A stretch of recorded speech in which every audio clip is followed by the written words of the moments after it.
आप सभी का मेरे चैनल पर बहुत बहुत स्वागत है। आज मैं आपको जो कहानी सुनाने जा रही हूँ वह एक लोक कथा है। शीर्षक है सापा दादा।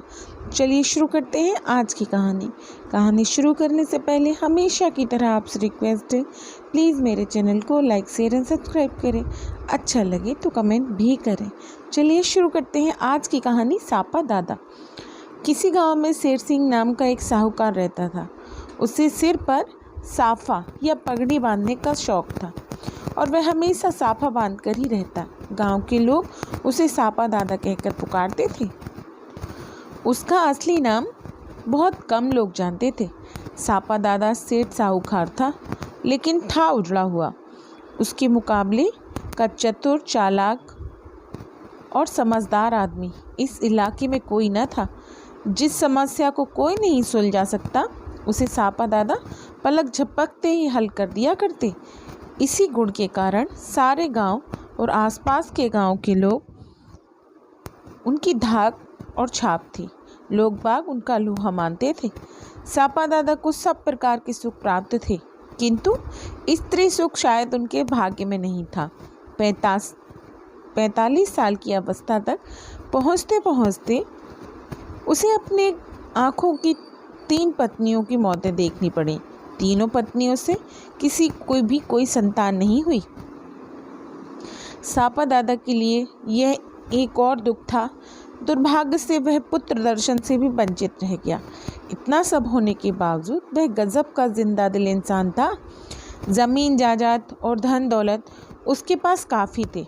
इसी कारण भी उसे उत्तराधिकारी की चिंता थी। वह नहीं चाहता था कि उसकी संपत्ति और को उससे द्वेष ईर्ष्या करने वाले लोग खाएं। सोच विचार करने के बाद उसने चौथी शादी करने का विचार बनाया।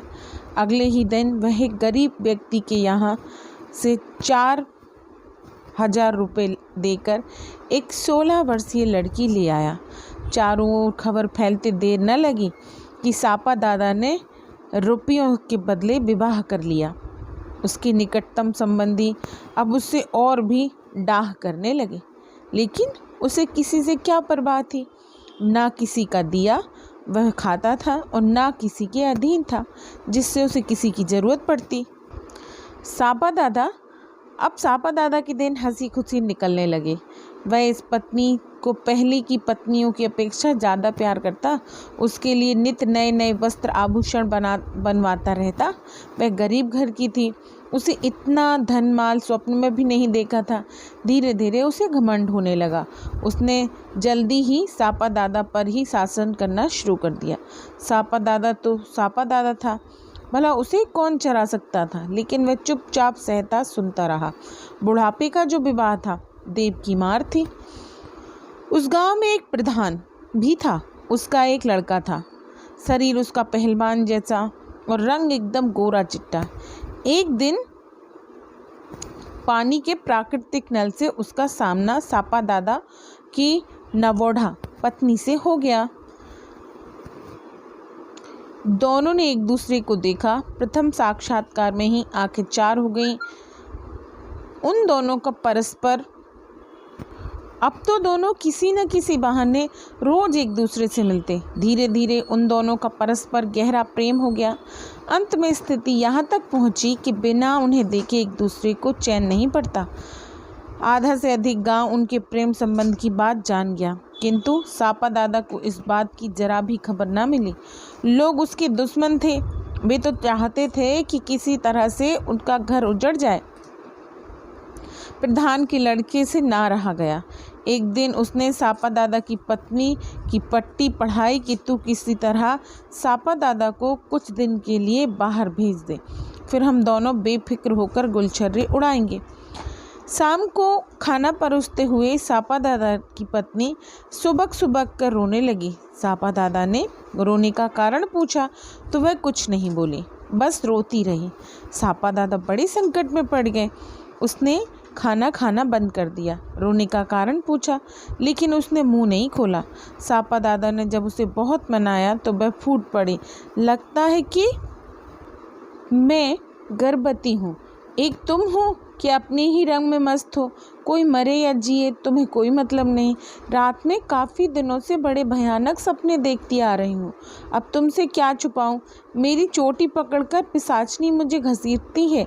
इतना कहते कहते वह फूट फूट कर रोने लगी। सापा दादा को उसकी बात पर विश्वास करते तनिक देर न लगी। उसका चेहरा मुरझा गया।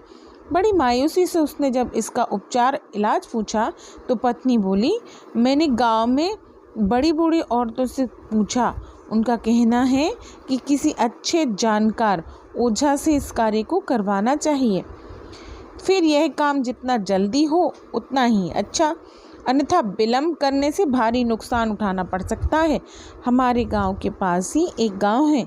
उस गांव में एक पहुंचा हुआ ओझा रहता है। यदि किसी तरह उसको ला सको तो सब ठीक हो जाएगा। 3-4 दिन आने जाने में लगेंगे, लेकिन बिना तुम्हारे जाए वह आएगा भी नहीं। यह सुनकर सापा दादा की जान में जान आ गई। उसे लगा बड़ा भारी संकट टल गया। एक क्षण मौन रहने के बाद पत्नी को धैर्य बंधाते हुए वह कहने लगा, बस इतनी सी बात के लिए तू इतना रो रही है। तेरे लिए तो सापा दादा अपनी जान तक सहर्ष दे सकता है। ओझा तो मैं एक से एक बढ़िया ला सकता हूँ, लेकिन जब तेरा विश्वास उसी झाड़कड़ी पे है जमा हुआ है तो मैं उसी को ले आऊँगा। कल ही सवेरे मैं ससुराल को चल दूँगा। इस बहाने ससुराल वालों से भी मुलाकात हो जाएगी। बहुत दिनों से उनसे मिलना भी नहीं हो सका। करीबी तो क्या, दूर का मामला है। मैं ठहरा अकेला आदमी। पत्नी धोती के पल्लू से अपने बनावटी आंसू पोंछने लगी। मन ही मन वह प्रसन्नता से फूल उठी। उसे अपनी योजना सफल होती दिखाई पड़ी। दोनों ने खाना खाया। आधी रात तक दोनों बतियाते रहे। फिर सापा दादा तो सो गया, क्योंकि इसे रात खुलने से पहले घर से रवाना हो जाना था। पत्नी को तो मारे खुशी के नींद ही नहीं आई, और फिर उसे सापा दादा के लिए रास्ते के वास्ते कुछ चना चबेना भी बनाना था। इसके लिए वह शाम से ही तैयार थी। उड़द की दाल भिगो रखी थी। बहुत रात गए उसने दाल पीसी। दाल की भरी हुई कचौड़ियाँ बनाने लगी।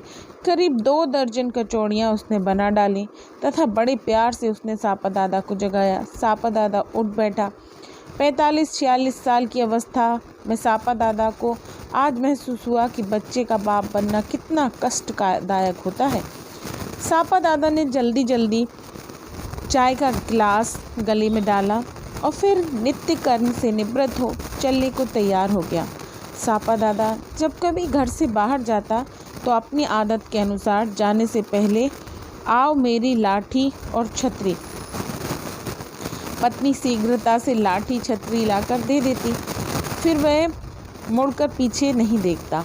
उस दिन भी उससे वैसा ही कहा, किंतु आज तो पत्नी लाठी छतरी लिए पहले ही तैयार खड़ी थी। सापा दादा के लाठी छतरी मांगने पर वह उसे विदा करने के लिए आगे आगे चल पड़ी। सापा दादा भी चलने लगा। गांव के काफ़ी दूर तक वह उसे छोड़कर आई। सापा दादा जब लगभग 8 मील का फासला तय कर चुका था तब कहीं रात खुली। कुछ देर उसने बैठकर थोड़ा विश्राम किया और फिर धीरे धीरे अपने गंतव्य की ओर चलने लगा। दोपहर होते होते एक गांव के समीप पहुंचा। अचानक उसकी भेंट रास्ते में पीपल के नीचे बैठे गप सड़ाका लगाते हुए 4 आदमियों से हो गई। ये चारों बहुत चतुर और धूर्त थे। सापा दादा को वे पहले से जानते पहचानते थे। उनको यह भी पता था कि गांव के प्रधान के लड़के का सापा दादा की पत्नी से इश्क चल रहा है, लेकिन सापा दादा उनमें से किसी को भी नहीं पहचानता था। सापा दादा को आते ही देख उन चारों ने नमस्कार किया और बैठने को कहा। उनके आग्रह अनुरोध पर सापा दादा बैठ गया। बातचीत होने लगी। उन्होंने पूछा कि आज कहाँ तक दौड़ हो रही है। उत्तर में सापा दादा ने सब कुछ सच बता दिया। सुनकर उसमें से एक आदमी ने कहा, यार सापा दादा, तुम भी कितना भोले हो। तेरी घरवाली गांव के प्रधान के लड़के के साथ फंसी है। उसने ऐसा बहाना बनाकर तुझको घर से बाहर कर दिया है। तेरी अब तक 3 पत्नियां मर गईं, पर तुझे स्त्रियों के चरित्र पर जरा भी तो ज्ञान नहीं है। अगर हमारी बात का तुझे विश्वास नहीं है तो अभी उल्टे पांव जाकर देख ले। हम तेरा घर उजड़ता हुआ नहीं देख सकते, इसीलिए कह रहे हैं। सापा दादा को एक झटका सा लगा। पत्नी का आलाप प्रलाप आंखों में चढ़ने उतरने लगा। उसने अपनी लाठी छतरी और कड़ी उठाई और चलने को उठ खड़ा हुआ। यह देखकर उसमें से दूसरा आदमी बोला, सीधेपन की तो हद होती है। भले मानुस, जो तू इस टोकरी में ले जाकर घर पहुंचेगा तो तेरी घरवाली क्या कहेगी? उसे तू क्या जवाब देगा? टोकरी यहीं छोड़ जा। घर जाकर कहना कि मुझे रास्ते में लुटेरों ने लूट लिया, बड़ी मुश्किल से जान बचाकर वापस आ गया हूँ। बस इतना कहने की ज़रूरत है, फिर सब कुछ ठीक हो जाएगा। सापा दादा के गले में सुझाव एकदम उतर गया। वैसे यह सुलझा हुआ आदमी था, उसकी बात का उसे पूरा विश्वास हो गया। टोकरी वहीं छोड़कर उल्टे पांव वापस ही घर चल पड़ा। उधर चोरों ने टोकरी खोली। ढेर सारी पराठे पाकर वे प्रसन्न हुए, फूले न समाये। मंजे से सबने खाए, पेड़ की छाया में निश्चिंत होकर सो गए। उधर सापा दादा को विदा कर घर वापस आते हुए उसकी पत्नी प्रधान के लड़के के साथ घर ले गई। घर पहुँच कर उसने भैंस का दूध दुहा और तुरंत गर्म कर उसे पीने को दिया। फिर वे अपनी जहाँ बकरियाँ बांधते हैं गई, वहाँ से एक तगड़ा सा बकरा ले आई। प्रधान के लड़के ने एक ही झटके में बकरी का काम तमाम कर दिया। अब तो सारे दिन के लिए दोनों के पास काम ही काम हो गया। सापा दादा का मकान गांव से कुछ दूरी पर था, इसीलिए किसी को कुछ भी पता नहीं लगा। फिर काम धंधे का समय था, सब लोग अपने अपने कामों में व्यस्त थे। दोनों ने खूब डटकर कच्चा पक्का मांस खाया। सापा दादा की तरफ से तो बेफिक्र थे ही। रात होते होते सापा दादा खाली हाथ घर पहुंच गया। द्वार बंद देख कर उसने साकल हिलाई। किसी के आने की आहट पाकर पत्नी ने प्रधान के लड़के को लकड़ी के बने बक्से में छिपा दिया। फिर दरवाज़ा खोलने को आई। दरवाज़ा खोलकर देखती क्या है कि सापा दादा साक्षात खड़ा है। वह हक्की बक्की रह गई। पत्नी को मुख मुद्रा देखकर सापा दादा को भांपते देर न लगी कि दाल में कुछ काला है। उसने तत्काल नाटक किया। दरवाज़ा खुलते ही वह धड़ाम से ज़मीन पर गिर पड़ा। लाठी छतरी उसकी दूर जा गिरी। वह देखकर पत्नी नखरे करते हुए बोली, हे भगवान, क्या हो गया इनको? कुछ बोलो तो सही। गनीमत समझ कि मैं जीता जागता पहुंच गया। मुझे रास्ते में लुटेरों ने लूट लिया। सब सच मान, मैं तो तेरी किस्मत से बच गया। मेरी तो किस्मत खोटी है। सापा दादा ने अत्यंत रोधे कंठ से रुक रुक कर कहा। सुनकर पत्नी कहने लगी, चलो अच्छा ही हुआ। भगवान जो कुछ करता है भले के लिए करता है। देखो तो कैसा दुर्भाग्य हमारा। उधर तुमको लुटेरे ने लूट लिया, इधर बाघ ने एक बकरा मार दिया। मैं सोच रही थी कि ऐसे मौके पर ही तुम्हें बाहर जाना था। मांस मुझे वैसे ही अच्छा नहीं लगता, फिर साथ में तो मैं थोड़ा बहुत खा भी लेती हूँ। अकेले तो एक टुकड़ा भी मुंह में रखना मेरे लिए मुश्किल हो गया। कुछ मैंने तुम्हारी बड़ी बहन के यहाँ भिजवा दिया और बाकी सब यहाँ पड़ा है। चलो अच्छा हुआ तुम आ गए। सापा दादा ने हाथ पैर धोए और खाना खाने बैठ गया। उस दिन उसे पहले की अपेक्षा खाना कहीं ज़्यादा स्वादिष्ट लगा। उसका संदेह बढ़ता ही गया। इस बीच उसे शक हो गया कि लकड़ी के बक्स में कोई छिपा पड़ा है। ऐसा भांप कर उसने पत्नी से कहा, थकान ज़्यादा लग रही है, इसलिए तुरंत बिस्तर बिछा दे ताकि खाते ही लंबी तान लो। पत्नी ने ऐसा ही चाहती थी।